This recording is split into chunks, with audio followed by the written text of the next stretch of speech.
আপনার বাড়িতে আয় দিন ডাক্তার এর খরচ, ওষুধের খরচ বৃদ্ধি পেয়ে যাচ্ছে।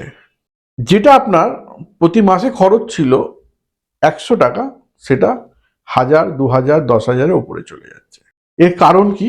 এর কারণ হচ্ছে বাস্তুতে কিছু নেগেটিভ এনার্জি এসে যাওয়া, আর বাড়িতে যারা থাকে তারা শরীরচর্চা না করে। বাস্তুর নেগেটিভ এনার্জিকে পজিটিভে কনভার্ট করার জন্য কি করবেন?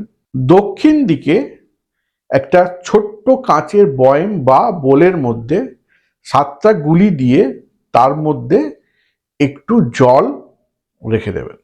আর সুস্থ থাকার জন্য কি করবেন? 3টে পেয়ারা পাতা, 3টে নিম পাতা, 3টে শিউলি পাতা, আর একটুখানি কাঁচা হলুদ, আর 4টে গোলমরিচ থেতো করে একটা পাত্রে দিয়ে সেটাকে ফুটিয়ে 1 লিটার জলকে ½ লিটার করে যারা যারা অসুস্থ বা যাদের জন্য ওষুধের প্রয়োজন বেশি হচ্ছে তাদের সকালে খালি পেটে খেতে হবে। এটা কিছুদিন প্রসেস, মানে কন্টিনিউ যদি কিছুদিন করা যায় তাহলে ওষুধের প্রভাব বাড়িতে যেটা 10,000 হতো সেটা অনেকটা কমে আসবে। আজকে এইটুকুই। নমস্কার।